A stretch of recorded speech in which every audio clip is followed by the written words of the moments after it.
ఆపాలి, కార్మికులపైన వేధింపులను రద్దు చేయాలి. 4 లేబర్ కోడ్లను వెంటనే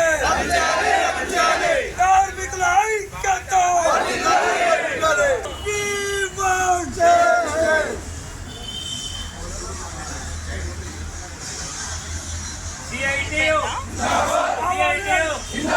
రావాలి అధికారులు బయటికి.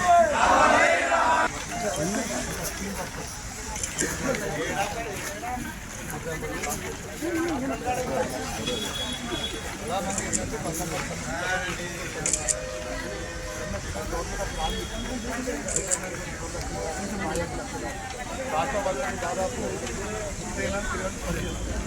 పరీక్షలు పెట్టేసి మన ప్రమోషన్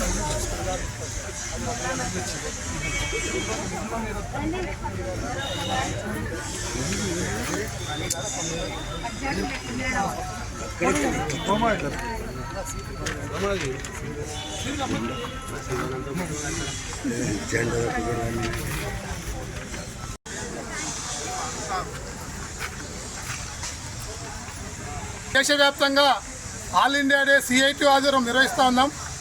ఈరోజు పెద్ద ఎత్తున దేశంలో ఉన్నటువంటి కార్మిక వర్గము, శ్రమించే వర్గం మొత్తం కూడా డిమాండ్ సిటీగా ఈరోజు ప్రభుత్వానికి మేము డిమాండ్ చేస్తూ ఉన్నాం. ముఖ్యంగా భారతదేశంలో పెద్ద ఎత్తున కార్మిక వర్గం సంపద సృష్టిస్తే ఆ సంపద మొత్తము కొంతమందికి పెట్టుబడిదారులకు, కొంతమందికి పారిశ్రామికవేత్తలకే ఈ ప్రభుత్వము తెస్తూ ఉంది. అందుకే ఇప్పటికైనా ఈ కేంద్ర ప్రభుత్వం వచ్చి 2 నెలలు అయిపోయినా ఈరోజు కార్మికుల మీద దాడి చేస్తూ ఉంది.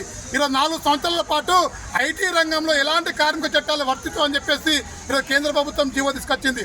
అదేవిధంగా ఈరోజు పీఎఫ్ ఎవరైతే ఉంటారో, ఎవరైతే పీఎఫ్ కడతారో, పీఎఫ్ కట్టే యజమాని ఇంతకుముందు కట్టకుంటే 25% పెనాల్టీ ఉండేది. కానీ ఇప్పుడు ఈ ప్రభుత్వం వచ్చిన తర్వాత ఈ 2 నెలల కాలంలో 25% నుంచి 5% ఈరోజు పెనాల్టీ వేస్తూ ఉంది. అంటే రేపు రాబోయే కాలంలో పీఎఫ్ కంపెనీ యజమానులు కానివ్వండి, కంపెనీ కాంట్రాక్టర్లు కానివ్వండి కట్టే పరిస్థితి లేదని చెప్పేసి కూడా స్పష్టంగా అర్థమవుతా ఉంది. అందుకే ఇప్పటికైనా ఈ ప్రభుత్వం స్పందించి కార్మికుల కష్టం పరిష్కారం చేయాలని చెప్పేసి మేము డిమాండ్ చేస్తూ ఉన్నాం. అదేవిధంగా ఈరోజు కనీస వేతనం అడుగుతూ ఉన్నాం. ఈరోజు చట్ట ప్రకారంగా, రూల్ ప్రకారంగా ఈరోజు సమాజంలో పెరుగుతున్న ధరలకు అనుగుణంగా కనీస వేతనం 26,000 ఇవ్వాలని చెప్పేసి డాక్టర్ ఆక్టర్ ఫార్మా చెప్తున్నా ఈ ప్రభుత్వాలు అమలు జరపట్లేదు.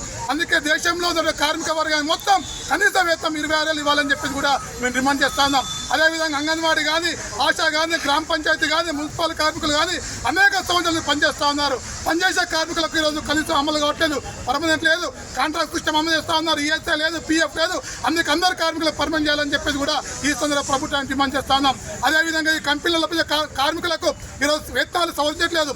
దాదాపు 15 ఏళ్ళైనా 20 ఏళ్ళైనా ఈ ప్రభుత్వం వచ్చిన తర్వాత అంతకుముందున్న ప్రభుత్వం కూడా ఈరోజు వేతనాలు పెంచట్లేదు. అందుకే వేతనాలు పెంచాలా, జీవోలు ఈరోజు తీసుకురావాలని చెప్పేసి కూడా మేము ప్రభుత్వాన్ని డిమాండ్ చేస్తా ఉన్నాం.